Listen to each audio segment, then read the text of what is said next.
All right, Markus Howard, fresh off that 53-point performance in the overtime win at Creighton. And first of all, Marcus, how big did the basket look last night? I mean, was that as big as it's ever looked for you?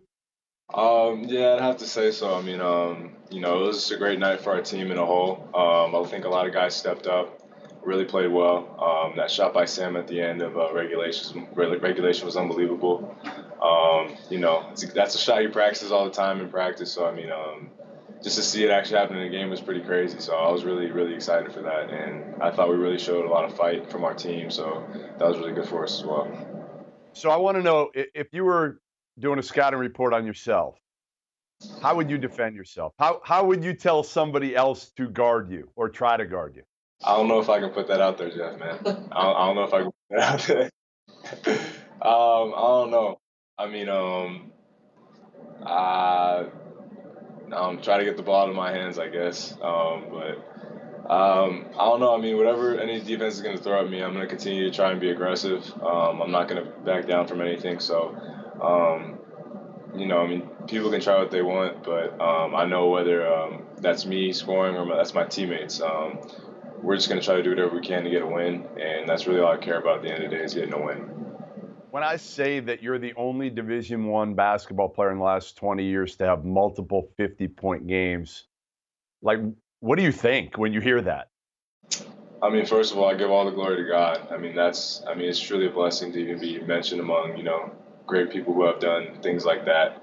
Then also, too, I have great teammates and coaches.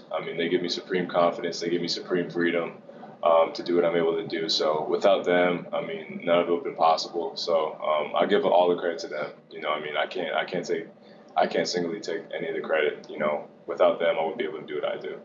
Well, listen, I think part of it is bloodlines too. Your older brother Jordan, he shot 41% in his 4 years at Central Arkansas. I was looking at the numbers, and you're 126 threes behind him in your career. What is it about the Howard family that you guys can just stroke it?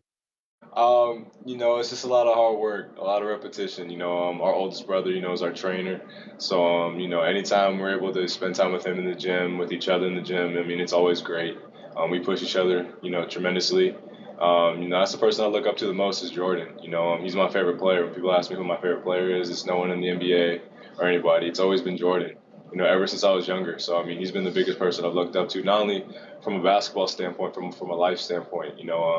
He emulates everything I want to be as a man, as a player. So, he's just a really good person to be able to look up to, and I'm blessed to have him as a brother. So you guys lose early in the season in Bloomington against Indiana, and a game that you guys kind of got blown out. And Yeah. everybody's saying, well, is it the same old Marquette? Are they soft? Do they not guard? What's turned it around overall and kind of enabled you guys to get tougher, play defense a little more consistently, and kind of get in a roll here? I think, just having a hunger in ourselves to want to get better each and every day. Coach Wojo, extremely intense. I think that just raises the level of us in practice, our competitive edge.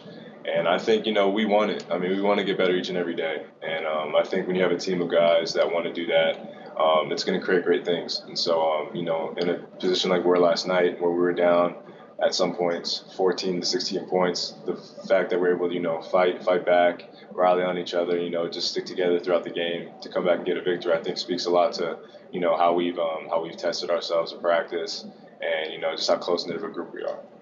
So finally, I think I need to give you an apology.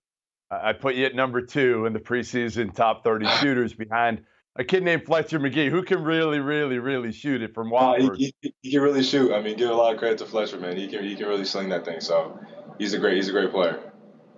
Do you feel like you're the best shooter in the country? Do you feel like you're proven it? I know you've slipped a little bit last year. Freshman year, you were like 55%. Last year, you fell down to 40. So that's why I didn't have you at number 1. I think maybe you're back at the number 1 spot now. Do you feel like you're the best shooter in the country, and why? Personally, as a competitor, I will say I am. I'm going to let my play speak for itself. I'm going to let other people, what they think speak for itself. But, me personally as a competitor and just how much I work at it, I do feel I'm the best shooter in college. That's just that's just a testament to what I've done in the gym, how much time I've sacrificed, put into the game. But like I said, I'm not really gonna speak for myself. I'm gonna let my game speak, and I'm gonna just continue to try to help my team get wins. That's all I really care about at the end of the day. I think another thing people don't know about you, Marcus, and I want to get out there for people to know is, and I don't know what your GPA is now, but I know you graduated 3 years in high school with a 4.0, and I think the student athlete term actually applies to you. Where a lot of kids we use it, but what do you want to do down the road when you're done playing basketball? Hopefully, playing for a long time. Is there something that you feel like you want to do? Yeah, I mean, I'm really into, journalism, sports broadcasting, that kind of deal. So I'm in school right now. I'm majoring in communication studies, minoring in digital media. So just kind of working with stuff like that too. But like my dream is when I'm done playing is still be around the game of basketball. My brother's a basketball trainer. My dad's a strength and conditioning coach. So I kind of want to maybe go into that as well. Also trying to get into like the ministry side of it. I'm real big on my faith. So, just trying to, emulate basketball training and then also my faith into things like that. So that's kind of like my dream when it's all said and done. But, I want to try and play for as long as I can. Whatever position God puts me in, I know is going to be a great one. So I'm just taking it a day at a time. Well, you keep putting up 53. I think you'll be playing a long, long time. So, congrats, man. Appreciate you joining us on a few hours of sleep, and we'll definitely be talking again soon. All right. Yeah, I appreciate it. Thank you very much. All right. Thanks, Marcus. All right, no problem. Thank you.